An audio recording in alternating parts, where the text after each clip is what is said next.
What is going on, YouTube? We are back past the prop NFL edition. It is championship weekend. We got two games for you guys today.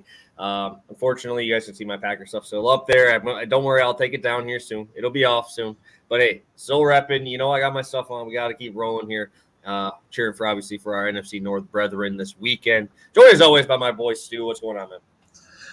Nothing much. Another week, obviously, in the books. We're holding on to the small amount of football we have left. But, man, I'm excited to be here. We got some fantastic games today.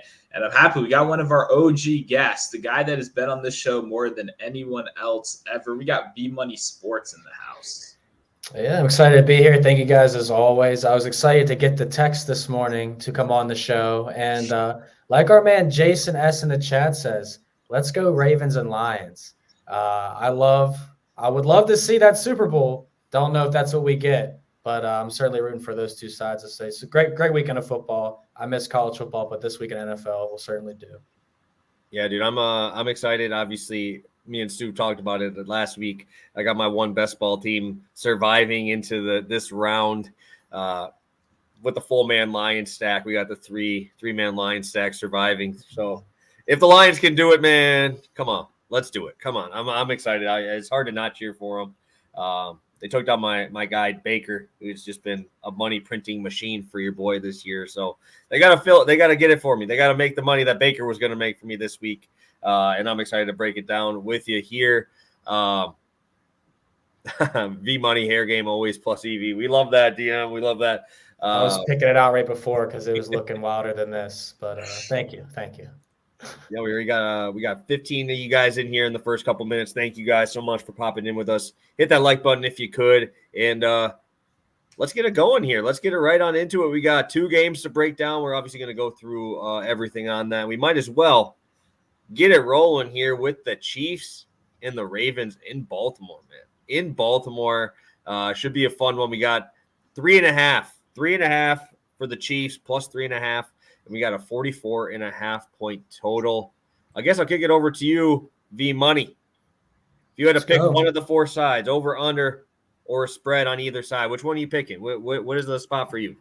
We would be taking the Ravens minus the 3.5 or the 4. The next best bet would be the over. I actually think the over is a good play. Both these teams could get to 20-plus in the fourth quarter. Should feature two of the best quarterbacks in football, being able to move the ball with two good kickers, right? So, yeah, I like the Ravens in the over. How about you, Stu?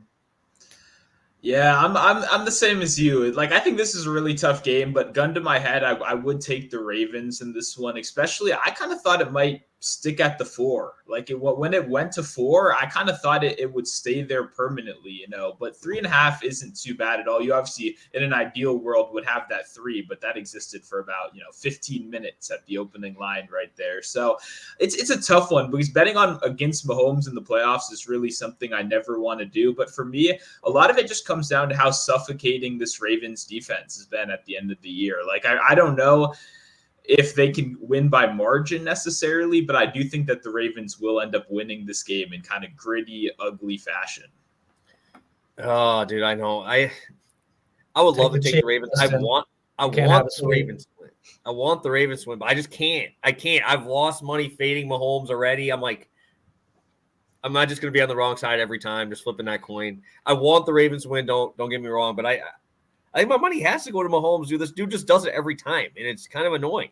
It's just annoying how this guy's always in every game. They're always competing, even with this roster that I don't think is anywhere close to as good as the Ravens roster. They just find a way to win, dude. It is. I'm going to be almost emotionally hedging myself with wanting the Ravens to win, but I'll be leaning towards that 3.5. I mean, a postseason AFC Championship game on the road, it's a tough spot. It's not just your normal underdog spot for Patrick Mahomes in the playoffs. So I don't know, man. I will say this before we talk about the prop market. I don't know if you want me to go first with my prop, but Ravens first half, I think, is the play for the game. That's the way that I'm going to write that up for NBC Sports later today. But they've been against the spread machines in the first half. We saw them kind of struggle last week against the Texans where they should have honestly, smacked them up full game. But second half, Lamar Jackson makes his halftime speech. They start rolling. I think they come out more focused here. And like I said, it's a home AFC Championship game for the Ravens, which they haven't had in a long time. It's going to be insane there. So I like them out the gate early, but I do think Mahomes is more than capable of keeping this game close, especially in the second half. So I'll probably live bet the Chiefs, Justin. It's tough for me too, because if this would have been their first game, like if they didn't have to go to Buffalo, I probably would be taking the Ravens. But they actually did show me in a really tough environment there. Thought we were gonna sneeze there. I had one coming. I'm like, oh nope, we're good. But sneeze or cough. Yeah, one of the two. I didn't know what was coming there. I'm like, oh shit, we gotta just get this over with. But if they didn't have that game against the Bills, because obviously that's probably the most rowdy home environment you're gonna find in the NFL, man. So it's like, it's tough. And let's remind ourselves too, this is the first road AFC Championship game for Patrick Mahomes. So see what happens. Yes, sir. Yeah. Hey, you got to emotionally hedge sometimes. I'm sure I'm going to do that with the Niners as well, just because talking about the other stuff we talked about earlier. But we will get over to you, Vaughn. You'll kick us off with our first play. 25 live viewers in here in the first 5 minutes. Appreciate you guys. Hit that like button. Show some love to Vaughn here. Dropping his first play for us at plus money. Yeah, we're going to get plus money here. I'm running it back on Lamar Jackson, over 1.5 passing touchdowns. A pretty disrespectful line for a guy that's now hit this in 3 straight starts. He's been one of the most accurate and efficient passers in the NFL this season. I feel like he's taken such a step forward. Clearly the MVP, but people have still been disrespecting him when it comes to passing. Although he didn't have that many yards last week, he obviously had, 100 on the ground, something of that nature. I don't think he's going to have that type of ground impact in this game. He'll still have an impact with his legs, but it's going to be more on third down situations, second and longs, where Lamar Jackson puts them in better situations. So I'm looking at his overpass touchdown. So get Mark Andrews back, which sets up the red zone, a red zone where Lamar Jackson has, I believe it is the second most throws on the season. And when it comes to money throws, he's also second. So I love the setup for Lamar Jackson. And when you play the Chiefs, we all say we like Stu and I like the Ravens minus 3.5. But when you're playing the Chiefs, you have to continually put your foot on the gas. You can't just run the ball and expect to win if you're up by 1 or 2 possessions. So the the Ravens will have to throw, and that leads to Lamar Jackson plus money play over 1.5 passing touchdowns.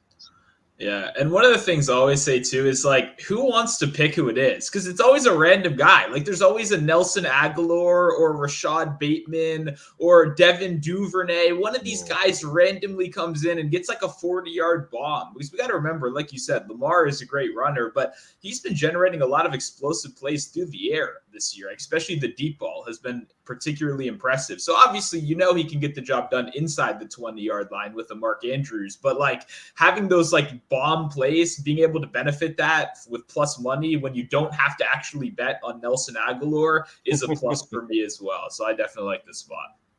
Yeah, I love that. I love that tossing of Bateman, Aguilar, dude. It's just gross, just disgusting there. And I'll be taking a part of Lamar as well, and then we'll get over to you, Stu, where you're going to be heading on the KC side. And I'm going to have my, I think my most profitable guy has to be Amon-Ra. I'll talk about him in the next game. But talking about the Lamar portion of this one on the 50 rushing yards, I agree. I think in the red zone, they'll be able to throw that ball around in those tight quarters there. And KC has been good at kind of stopping the run in the red zone. They've been doing a pretty good job there as of late. But I looked at Lamar's last 5 postseason games, man. How many times this man's running the ball? Last game, he had 11 for 100. You go back to 2020, he had a 16-carry game, a 9-carry game, and the game before that one, the year before, he had a 20-carry game. This dude's literally just doing it all for this team.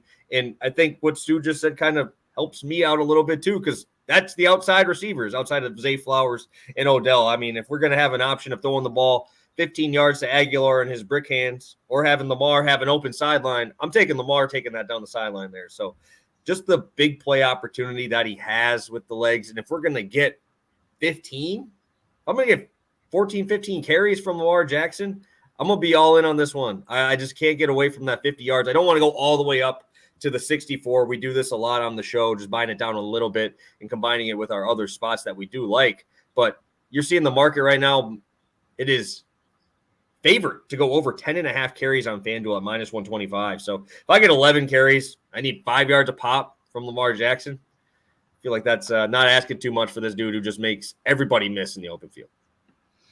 Yeah, no, I love this spot. I mean, you know I love betting Lamar rushing. I'll be on it in some way or another. I was just saying before the show, I agree. The 50 yards I think is a better angle, especially if you're confident in another leg than the 65. Just because when you're talking about quarterback rushing, I mean, the attempts are very fragile, right? You can go from 15 to 8 to 6 on any given week. A lot of it is going to depend on the game script. But there's one thing we know, Lamar Jackson is explosive as hell, right? So for me, you're kind of banking in on like, we're going to get a 20, a 15-yard run. It's just how many small runs can we add up to kind of stack upon that? So for me, I love the 50-yard benchmark. I think Lamar has a great game through the air, on the ground. It doesn't matter. It's going to be a good one. And his over 10.5 rush attempts is really juiced right now. It's 11.5 on some books as well. So it looks like he will get the amount of carries. And last week, I'll note that we saw Lamar Jackson was one of, I think, 5 or 6 players with a minus 105 or higher price tag, not plus 100 or less. And he's plus 105 as the favorite to score a touchdown this week. The Niners game has 3 guys at minus 105 or higher. So I thought that was worth noting as well. But I think he does use his legs too. Just throwing for touchdowns, Justin. Hey, I don't care, man. I don't need him to run it in. I'll take it. Because if I play DFS this week, I can't play Lamar, man. He's going to be like 70% owned. He's going to be that guy everybody wants to have some action on, especially with the 100-yard rushing game. You get that bonus in there too, dude. Just crazy. 100 yards, 2 touchdowns on both. It was just crazy numbers. Stu, you're going on the Chiefs side here for yours. Let's hear your spot. Yeah, we're going Patrick Mahomes' longest rush over 11.5. I mean, I'm honestly really surprised to be getting this number. Played it at 13.5 last game, and 13.5 is a little bit aggressive for a guy like Patrick Mahomes, but you pay the tax for a reason, right? They make you pay that number for a reason.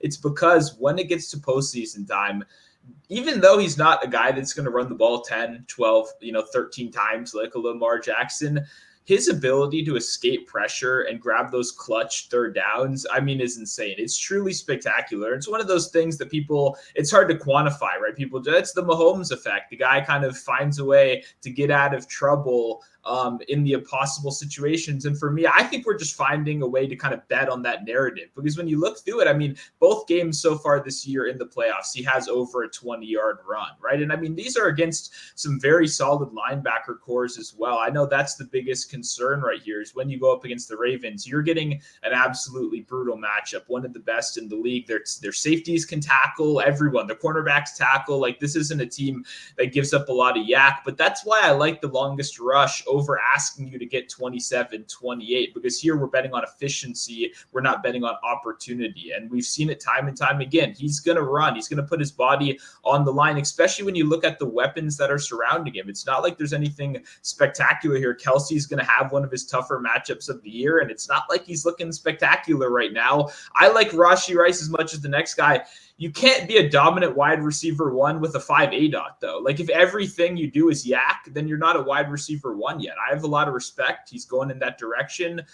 One of the better young talented guys in the league. But I mean, come on, the guy's not running like downfield routes. Everything downfield is to Justin Watson or MVS. So when a quarterback is looking around and their options aren't spectacular, they're going to tuck it and run. They're going to do it themselves, especially when the light is the brightest in the playoffs, when you're willing to kind of put your body on the line to take those extra couple yards. For me, I think this is a fantastic bet on Mahomes. I have a lot of confidence he goes over this. I know the matchup is scary. I know that's why the number is lower than it is last week. But once again, it comes down to efficiency. It comes down to we're asking for one chance right here, one scramble, one broken play. It doesn't really matter how strong, your defense is on those plays when Mahomes is 4 yards down the field and you got to count for 8 guys 20 yards down the field. So I love Mahomes in this spot. I think he has a lot of success. Very surprised to get 11.5. I think it probably closes 12.5. So I would definitely get this as soon as possible. Yes, Stu. I know exactly how this is going to go. He's going to be running down the sideline. And you're going to see one of these linebackers is coming out to take him out. And he's going to do that little fake, go out of bounds, and reach that hand over. And it's going to give me that extra yard, give me that 13-yard carry, just because they don't want to hit him. Because how many times have we seen that in the playoffs where they hit him late out of bounds because he's going down the sideline? And he's going to have that Mahomes, little acting job there at the end. Give me that 15 extra. But they're not going to hit him. They're going to bring it up because it happens almost every playoff game when he's on the sideline. So that little stretch He's going to get us that extra 2 yards. I see it right now. I just see that 12-yard happening with that little reach right there.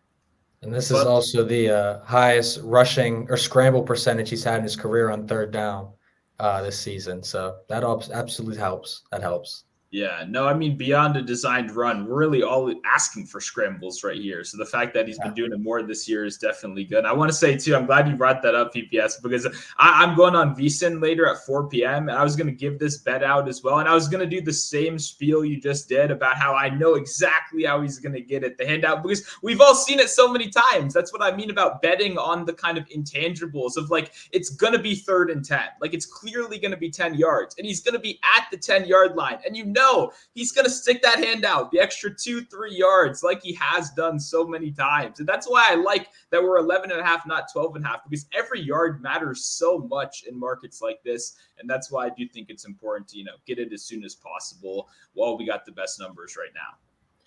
Yes, sir. Hey, please have that be the last time you mention Marquez Valdez-Scantling on the show. That dude is a bum. That guy sucks. I can't stand that man. Just walking brick hands, bro. Walking brick hands. I'm so happy that I don't have to see it. Now, Chiefs are on every primetime game, so I have to see them again. Like, why couldn't you go to the Panthers, bro? So I don't have to watch you. And still, you're just on TV all the time, man. Just continues dropping balls, man. Oh, man. Just so terrible. Just can't. I can't. I am not as you can tell, not a MVS fan. Watch way too many drop passes here, even with Rodgers hitting them in the face mask. So it was a tough time to be a MVS fan now when he just drops passes every single week. But all right, there was my spiel, my rant for the show. I have to do at least one, and just had to get that out because I heard MVS's name. Made my skin crawl a little bit. All righty, on to game number 2. I'll kick it to you, Stu. We have 7.5 on the Lions. Crazy. 7.5 keeps moving up towards the Niners there. And we also have a 51.5 point total on this game. Obviously, we all have bets in this one as well. Stu, which side you picking? You got the 4 sides. Which one you picking? Yeah, I mean, this is a tough one. I think for me, at the end of the day, it's the same how I felt last week in the Niners game, where it was Packers or bust for me last week. It's Lions or bust for me again this week. And I think the line continued does continue to move up because Deebo Samuel is looking like he's probably going to play. He got in that practice. And some of the stats people throwing around the with and without Deebo were kind of insane. But when you did look at those stats and you filtered when Trent played on the offensive line and when he didn't, you found out that those were actually just offensive line stats. They weren't even Deebo Samuel stats. So for me, I was almost kind of curious what would keep happening if those, that information kept getting out there and maybe the line moved even crazier. But for me, I do think at the end of the day, I'm not a big Lions outright. Like last week, I actually did believe in the Packers outright, which is kind of crazy to say. But a lot of that was because I think that the Packers can move the ball in a way that can punish San Francisco more than Detroit can, in the sense that San Francisco is obviously weak in one spot. And that's you can beat them deep, right? Like their safeties got injured earlier in the year. Hufanga was a big part of what they were doing. The linebackers are spectacular. They're awesome over the middle. So Jared Goff beats people over the middle. And for that reason, when you're going to get San Francisco, they're awesome over the middle. So I don't really want to mess with that. Jordan Love beats you over the top. So I actually did see a little bit more life there last week. But that being said, I think the Lions are going to come in here. They're going to run the ball. Then they're going to pass off of the play action. They're going to look like the same Lions offense we always kind of expected. I think it's hard to bet them or bet against them at 7.5 points. This is a fantastic offense no matter which way you look at it. And despite the fact that the Niners are a good defense on the other side of it, covering 7.5 is a little crazy for me. So I like the Lions against the spread. I still think San Francisco probably does get the win, but I'm not quite as confident as maybe everyone else out there. Thoughts on this one, Vaughn? I know you mentioned at the beginning of the show you're leaning towards those Lions, those pesky Lions. Is that where you're leaning to here on that 7.5? Yeah, I was waiting for the 7.5. Now I'm starting to feel can we see an 8? How far does this line go? Just because how do they weigh Deebo Samuel? We know he's at least worth a 0.5 point to 1 point. Yeah. But will they let the public continue to beat this line out more? So I do like Detroit. I think it's the right side. I kind of lean the under, although Detroit can get beat over the top. I do agree with that. And I do agree that if Deebo Samuel was in with an all-healthy offensive line, the Niners should win this game realistically. But I think Dan Campbell is also the type of coach that is going to go for it on fourth downs, going to bypass some field goals and go for the touchdowns because they know this is the best opportunity they're ever going to have to get a Super Bowl. The Lions may not be back in this spot, no matter how good they've been this season. So I'm going to take the Lions plus 7.5. Going to wait to see if maybe we get an 8 or 8.5, but I certainly think it should not pass 7.5. Yeah, this is crazy. I didn't think I was going to get higher than 7. I was going to bet on the 7, and I'm going to get that extra half. I think I got to roll with them too. My biggest thing was I looked at the Packers' run defense, dude, and they're bad, bro. Like, they're not a good run defense. And I know everybody's saying that, they turned some shit around. Dude, McCaffrey was averaging 3.6 yards a carry, dude. That was it. Outside of that 140-yard carry that scored a touchdown where it was just a broken play there. Playoffs are different, man. It's crazy, man. I just don't know. And this Lions defense, this front seven is legit, bro. Like, that's a good front seven. You can't run on them. The only way we moved the ball on the Lions was passing that ball to Jones and having him do it that way. Obviously, they got McCaffrey. Obviously, he can do that. But it's gonna be a lot more interesting. This is just they're gonna make him one-dimensional. I think I want to see what happens now, right? Because you could just hand the ball off to McCaffrey 30 times and be fine. But this run defense is legit, man. This is crazy. Here's the thing. McCaffrey should have got the ball a lot more in their previous game. I felt like, especially on first and second downs when they were throwing. I was so happy they kept throwing the ball. I'm like, yeah, don't give it to the best guy on the field, dude. The one thing with Brock Purdy, why the Niners' offensive line is terrific, especially running the football, they ranked 27th in protection rate for Purdy this year during the regular season. So if the Detroit's going to get pressure on him, that's how you force turnovers on Brock Purdy. And we saw past few games, some big games this year, he didn't look great when he's been pressured. So I want to see how much pressure Detroit can get. But I think they'll be as aggressive as possible offensively and defensively.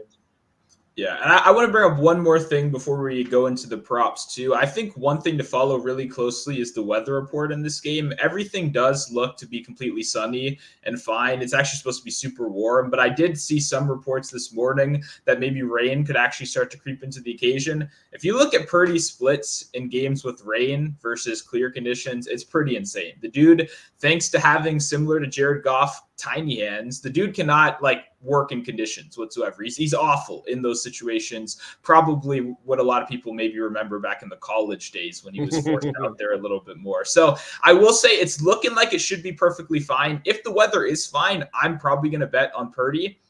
Passing wise, if it's not, if things get tricky, then that's a fade for me because we saw it last week. He had his highest incomplete pass rate of the season by a decent amount in those tough weather conditions. Yeah, missing open guys too. Like there was room there to make the plays. And when Purdy was there, bro, you might as well just give Breece Hall the ball 40 times, man. That's the thing is he had Breece Hall there in college, dude. That's the crazy part is this dude is just he's been blessed with all these dudes with him, man. You get Debo NFL, McCaffrey NFL, and then you go to college, you get Breece Hall touch the ball 35 times there. So it's damn, dude. What did he do, man? You got lucky, man. Just lucky, man. So, Stu, I will kick it over to you because this was not a name I was expecting to see on the card today, and I would love to hear your breakdown for it. And obviously, kicking it over, starting with the Lions. I think we all got bets on the Lions today. I'd love to see it. Yeah, no, this is not where I expected to start my week either. Jameson Williams, 29.5 rushing and receiving. You can still get 27.5 receiving yards right now, but for me, for a guy like this who's a high variance player that can truly give you a 0 or 100-yard game on any given day, I'm going to pay the 2 extra yards for the chance that he's involved in the rushing game because we did see it towards the end of the season. It hasn't happened in the playoffs yet. But this is not a fun rushing team, especially up the middle. When you rush against the Niners, you got to get a little creative. You got to use some outside rushing. And for me, especially since it's not something they have done in the last 2 games, I think they actually could come out and get a little bit creative with Williams right here. So I think paying that extra 2 yards is actually super worth it to get the rushing upside in here, even if there's a high chance he actually, is under 1 or 2 carries in this one. But in terms of the receiving game, I think this is a Jameson Williams and and Josh Reynolds kind of game. And it really comes down to what I just said before the game, in the sense that the 49ers are by far the best team at defending the middle of the field, in part due to the fact that they have a super linebacker, Warner, who's not just a linebacker, he's a safety, he's a do everything over the middle of the field kind of guy. And that leverage allows them to do so much with Greenlaw as well, their other linebacker, and their safety core, which, isn't the most talented in the world. But for me, the way they operate in the whole, basis behind their defensive scheme is, we're going to make you kind of beat us on the outside. We're going to make you beat us with these explosive plays, which doesn't work because they've allowed the second fewest explosive plays on the season, right? But when I look at Ben Johnson, right, and we look at his creativity, his use of the play action game, I think they're going to come out extremely aggressive in the first drive. We see a lot of David Montgomery. I don't know how it goes. I don't know if it's successful or not, but that's their calling card. And it's because the defense needs to respect that before Jared Goff can actually get to work and create. So when I look at it, Jameson Williams is a guy that's been trending upwards in terms of route run at the end of the season. He is the full-on wide receiver too. Him and Josh Reynolds do rotate a little bit, considering Williams can play in the slot as well. But these are going to be their primary outside wide receivers for the most part. Amon-Ra St. Brown is running roughly about 50% of his routes from the slot. I think that's just a tougher matchup in this game. I think he obviously is going to get the cornerback one assignment in this game. They're going to be all over St. Brown, and they're already good at defending the middle of the field. So for me, when it's play action time, when it's time to shoot down the field, I think Jameson Williams and Josh Reynolds will be the keys to this game. But Williams' snaps have just been so good recently that I'm willing to bet that he's going to get that kind of creative usage. I know he's not maybe the most reliable guy in the world, but I truly think this is the time where you try to unlock a weapon like Williams. We got to remember, this guy, he was being compared to Tyreek Hill in terms of speed coming out the draft. So there's some interesting usage here. I know it's a little risky in a playoff game, but I think Jameson Williams has a very solid outing. Yeah, I said that Detroit Lions have to be aggressive on offense and defense. Another word for aggressive you could have used for him on offense would be weird. I think they'll have to do reverses, flea flickers, misdirections, screens with a pitch. They're going to have to do as much as possible on offense here because, as you mentioned, the Niners are so great in the middle of the field. They're going to have to be outside or explosive down the field. So a guy like Jameson Williams, I think, will be involved in one or two big plays in this game. So I certainly like the rushing and receiving aspect. Yeah, I can just see those little, whether it's a reverse or one of those pitch passes, those little pop passes. Dude, I love those, man. Those got to be my new favorite play in the league, man. Give me those completions, dude. They give me those nice, easy completions. I think Jordan Love had 3 of them last week. Got me over there. I was like, yeah, just keep doing that. Give me some more passing yards on that 1-yard pop there. I know me and VMoney going to be talking about the same guy here, but I'll let you take it over first, and then we'll get a roll, my friend. Yeah, so I'm going to try and go 3-0 on Jared Goff in the postseason. That's simply just playing his passing yards.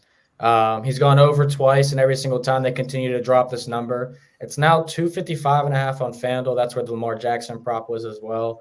But this is the lowest number we've had in the whole playoffs, and this could arguably be the most negative game script of all. We just talked about how they're going to have big plays or get outside against San Francisco. And we've seen Jameson Williams. We've seen Craig Reynolds, Josh Reynolds. These guys step up next to Sam Laporta and Amon St. Brown. Who would have ever thought we'd see Craig Reynolds on a 4th and goal getting a touchdown? Oh, my God. But that's how creative Detroit has to get in these situations. So I think Jared Goff, yes, he could turn the ball over. When you mentioned rain and you said Brock Purdy, I was thinking Jared Goff because he'll probably turn the ball over, which gives him more passing yards at the end from playing from a negative game script. But no matter what, Goff will have to have the ball in his hands and throwing. And with Gibbs and Montgomery both having lines of around 45 and 47.5 rushing yards, we should not have much confidence moving forward that either running back would have much ground game. But I will say Gibbs can get outside. Montgomery, not so much. I trust Gibbs more than Montgomery if you're taking a rushing back prop, but Goff's the best bet. Let's go 3-0, Jared. Let's go. I'll just go right into mine since I know we're talking the same. I'm on the completion spot here. I love what you said. In the game that it comes to my mind, obviously I'm a Packers fan, so take it with bias, but that Packers Thanksgiving game, they got punched in the mouth right away, fell behind. They tried to continue to use Montgomery, whatever, but you said it right there. The only way they're going to be able to move the ball in the running game is going to be with Gibbs, because we saw last week, Aaron Jones was averaging 3.2 yards a carry, but you give him that pitch outside, he was able to break off that 50-yard pop, right? Everybody's going to look at the average that he was doing all that. What'd you say? Don't bring that up. Yeah, Aaron Jones, obviously my boy. Went 4-1 last week. He was my best bet to the under, and I lost 4 parlays of like plus 12 to 1 or 24 to 1 in that range because of that run. I didn't sleep till like 3 a.m. But continue. That is absolutely disgusting. If I would have known that, man, I wouldn't have brought it up. But obviously, Aaron Jones is my dude because if Aaron Jones is playing, that means AJ Dillon isn't. So that obviously makes him even more my favorite player on the Packers there. But that's the type of game that I expect, right? If we get punched in the mouth early, we saw what happened. The San Francisco was able to shut down those middle runs, right? Those runs that you're going to see Montgomery on. You're going to see Gibbs on the outside. For me, I think that's going to be what we're going to have to do in the passing game. I expect to see a little bit more Gibbs.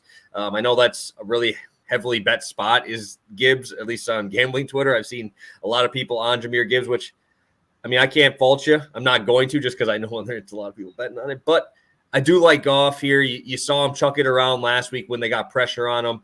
In the Packer game, he got pressure against him. In the Viking game, there's pressure against him, and he was able to go over. He had 30 completions in that game, 29 in the Packers game, and obviously 30 in the Tampa game last week where they're sending the house at him. So I think they're going to be able to get some pressure on him, make him have a little bit quicker throws. And I know we talked about Amon-Ra going across the middle a lot, and he does. But I know they're going to find a way to give him the ball. They're going to find – and even if it's the short routes, that's why I'm not taking the yards this week.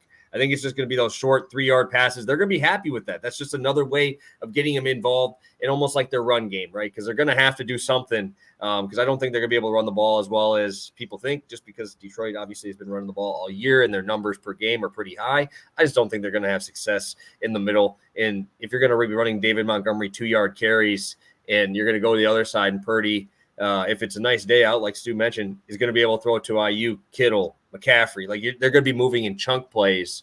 I don't think that they're going to be able to keep up unless Goff is just putting on his shoulders and chucking that ball short. A couple deep ones. Give me a Jamison Williams 80-yarder. I'm good with that. I'll be good with that. So sign me up. I'm all good with Goff this week again, rolling on those underneath. I don't think he's going to have enough time to be chucking it down too much. So play action, baby. Flea flickers. I'm loved to see it. I would love to see it.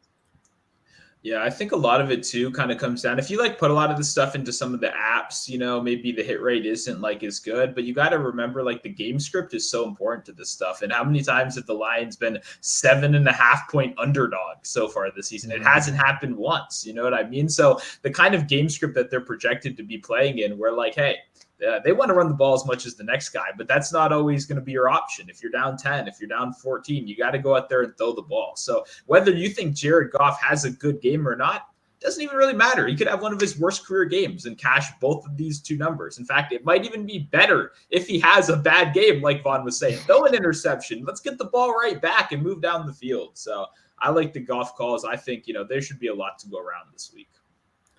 I'll give my last little part here on Goff on that completion one. I don't know why I skipped over the stat. It's literally sitting right here. But they listed his number this week for pass attempts at 35.5, right? 35.5. Every game this year that Jared Goff has thrown 36 pass attempts, he has gone over 24 completion. Every game that he's thrown it. So if the book's going to give me that, read the book, buddy. Read the book. They're going to give me that number. Every game that he's had 36 attempts, he's been getting it 6-0. 6-0. Because exactly what Stu said. They want to run the ball, but when they're behind, hey, it's Jared Goff time, baby. I'm ready. Let's go. Big plays for Vaughn. I'll take a couple dinking dunks and a deep one. I'm good with it. I'm ready for it. Let's do it. Jared Goff time, baby. Absolutely love it. And he had 99 yards at the end of the first half last week and still cashed the over. So, yeah, don't sweat. Don't worry. Jared Goff, he's got our back. It's America's guy. Oh, I love it. Did you see the meme with all 4 of the quarterbacks and his is Ryan Reynolds? Did you see that? Ryan Gosling? No. It was Ryan Gosling from Ken. That's who they put as Jared Goff as his person. And it was like Samuel L. Jackson from Pulp Fiction as Lamar Jackson. And I'm like, dude, wow, it was pretty good. I'll have to look that up. It was a pretty fun. I was dying when I saw that. So you'll definitely have to look that up. It was good. All right. Yeah, keep making Jared Goff the butt of your jokes until he makes us all money. It's fine. Well, if he makes a Super Bowl and my team makes it there, dude, we're going to be having a party on this. And we're going to have a party on here if the Lions find a way and I'll make it to the final round of my best ball because I might be going somewhere for that. I might be watching that game because that's a big boy. I'm hoping that would come through for us. All right, quick recap. 45 live viewers with us. Thank you guys for tuning in with us. hit that like button. Hey, shout out you guys. You guys ended up I think we ended up almost at 85. I had 85 likes on there, like 1,300 views. You guys are the best. Appreciate you guys coming in with us these last 4 weeks, coming in hard. It's awesome. Stu, I'll let you start us off with your recap here first. Sounds good. We got Jamison Williams over 29.5 rushing and receiving yards, -115. Then we went to my favorite play of the weekend, probably by a pretty decent margin. We're going for some Mahomes magic, over 11.5 longest rush, -125. All right, kick it to VMoney.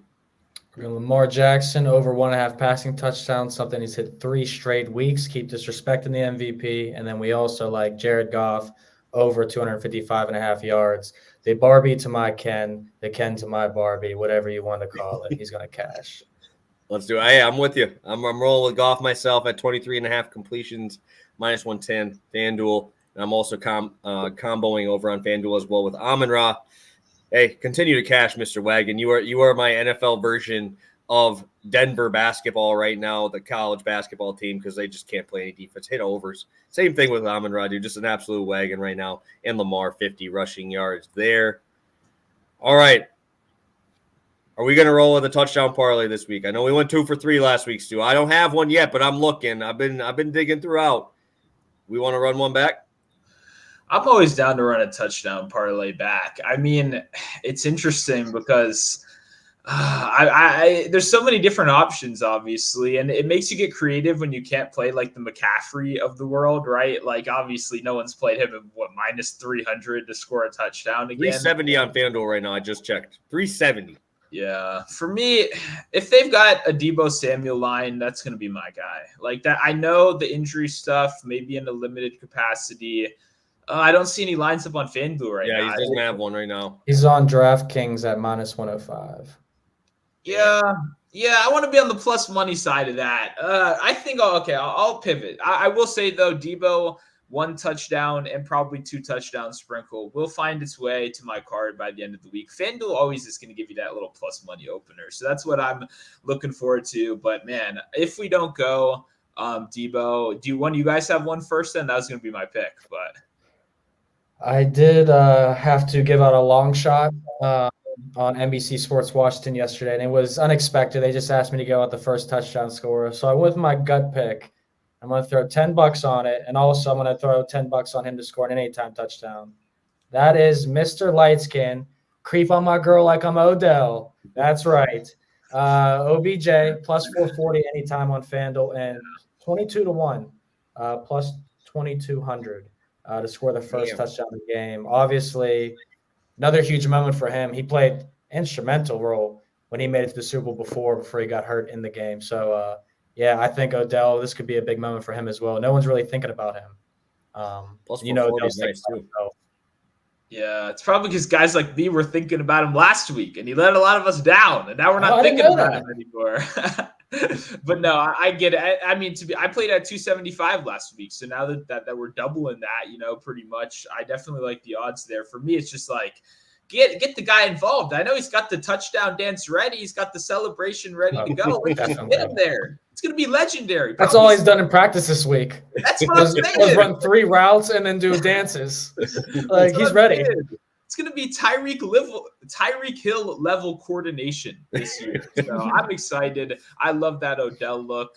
Oh, man, that's hard to resist at 440, even for just like a solo bet right there, to be completely honest. I think I'm going to keep mine in that game. I'm going to go the one guy that let us down last week and killed our parlay from our guy Ben, Rashee Rice, because I liked it a lot, and I still like it a lot this week. I already kind of went through. I see a lot of problems in general for the offense. When you're going against such a good defense, I think we're going to take a lot of the run game out of this. I don't like Pacheco in this game. I think I've already kind of made that clear. When we get into the red zone, I think Pacheco is going to have a tough time. I think we ask Mahomes to go to his favorite red zone target, who surprisingly has not been Travis Kelce this year, especially in the second half of the season. Rashee Rice has dominated first read target share, especially in the red zone. That's going to be my pick. And let's see, it's over. What's Rice's line? It's plus 150 over on FanDuel. Oh, man, we're going to be big. I'm going to go Gibbs here. I'm going Gibbs today. Okay. That's at plus 145 on FanDuel right there. Hey, we got Terrence in a chat. I saw him. He did message in there. So I know he's cooking this up right now, trying to find what that number is, making that long shot. I'm pulling up right now. Yeah, me too. I'll pull it up. Plus 25-12. Woo! 25-1. Oh, yeah, I've spent money on worse than that for sure. $10, man, I'll take that all $10 day. to win 250. Gibbs, Odell, Rice. Come on, Odell. Dude, if Odell hits this and we get all the way to the last game and Gibbs just goes for like 200 total and no touchdown, bro, I'm gonna be livid. But no, I got to be on Gibbs here, dude. Like I said, I don't think they're gonna be running that ball in the middle of this defense. The teeth of this defense, those linebackers are so nice. You got to beat them. You got to beat them with speed, man. That's the only way they're gonna be able to move that ball in the running game. Yeah, dude, I really wish you guys would have seen what would have happened if A.J. Dillon did play last week. This boy would have ran for 1 yard to carry, dude. Like, for real. Like, actually 1 yard to carry. Fred Warner would have decapitated this dude. Aaron Jones is running for his life the whole time, man. He's just sprinting to the sideline, hopefully getting up it, and he did it one time.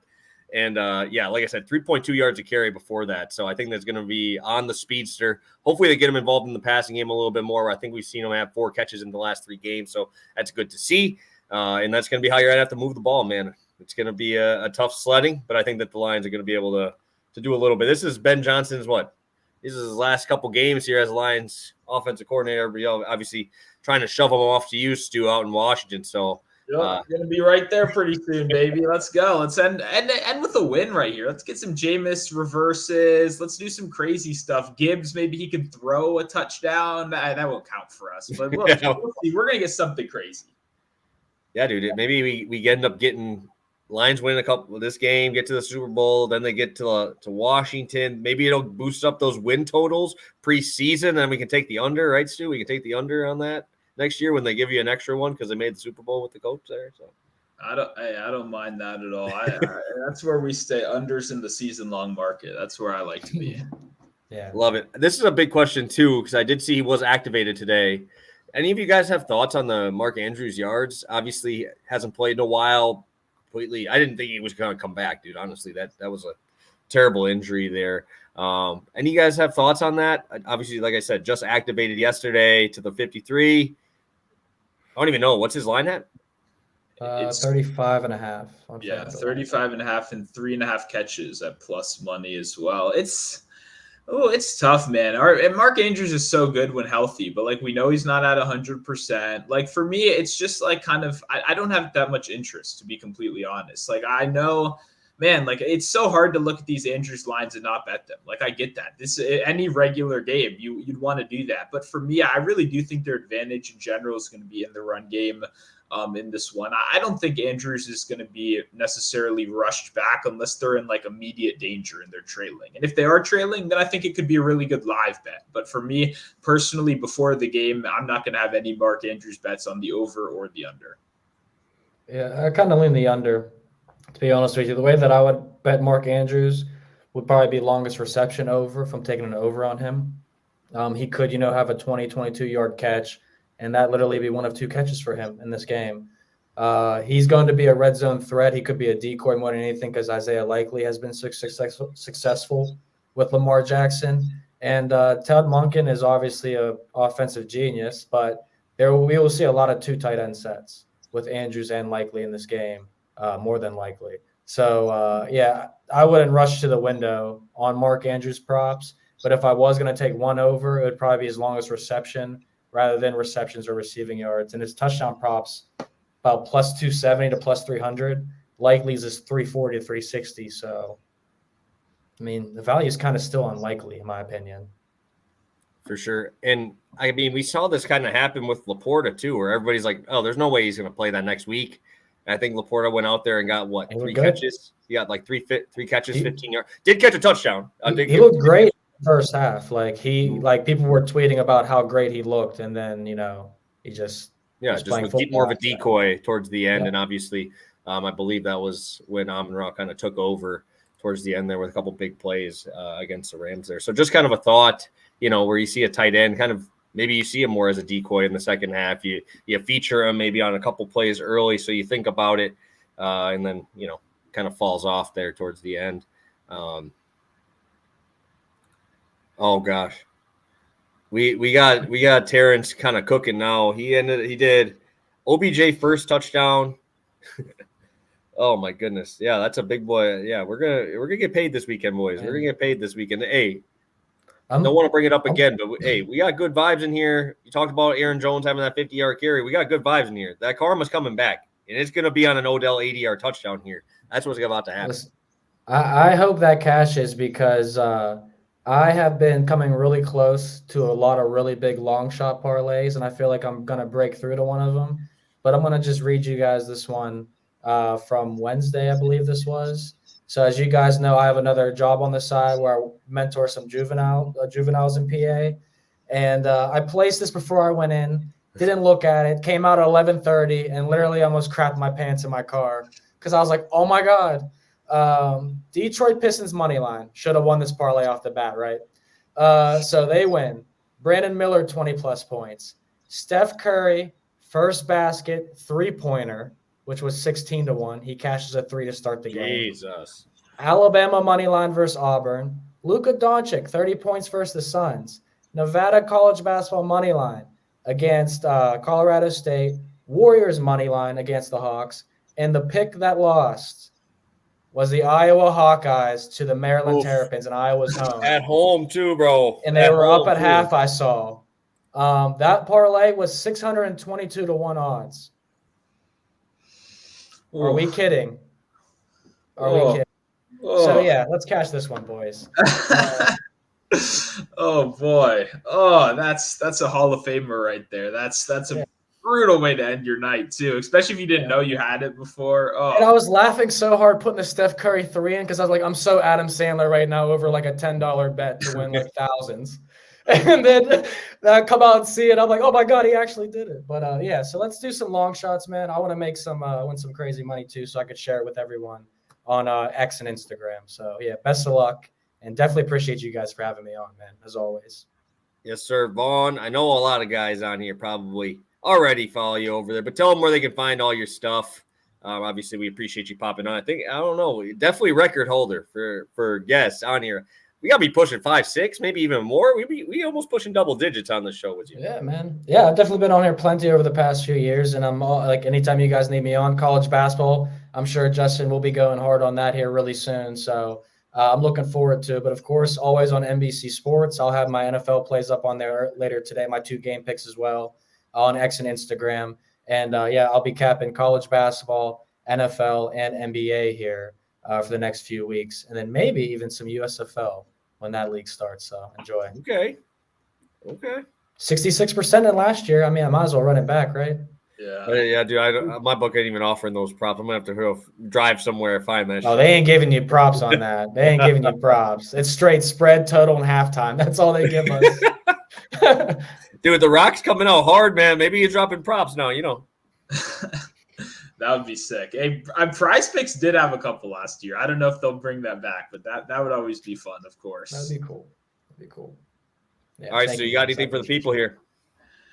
Yeah, I mean, if you want to hear me talk more football, it'll be a busy day. I'll be on Sharp Money over on VSiN at 4 p.m. Eastern time. I'll then be on the Lineups football show tonight. I think those videos come out around 7, 8 p.m. Had a lot of fun doing that last week. Today's supposed to be my off day, guys. So I'm doing all these shows. Make it worth it for me by watching. That's all I ask. All this shit's free. Very easy. Leave a like while you're here. All that stuff. We're talking football. There's not going to be that much time to talk football left. So we got to take advantage of it while it's here. I think we got a great show today. A lot of winning picks. And hey, if you want to hear some more from me, go follow me over on Twitter at Monotone Football. That's where everything runs through. Yes, sir. Yes, sir. Thank you, guys. We got 40 of you guys sticking with us 50 minutes in. We appreciate you. Hit that like button on your way out. I see we're at 25 likes. You guys have been showing out in the like department. I know you guys have all been tuning in. We love to see that support here coming through. And hopefully we can reward you guys for your fan doom, hitting that like button and getting you guys some winners. I'm excited. I'm about to go lock that parlay in right now because I'm that hyped about it. And, dude, I might have to bet that Odell Beckham first touchdown because, damn, bro, those odds are crazy, man. Those odds are crazy. Just the gut. Let's see if the gut's correct. Let's do it. Thank you guys for tuning in. Again, shout out VMoneySports. If you don't follow them, go do that right now over on Twitter or X, whatever it's called now. And we will be back on Monday for another round, hopefully with that Lions in the Super Bowl, baby. Let's see it.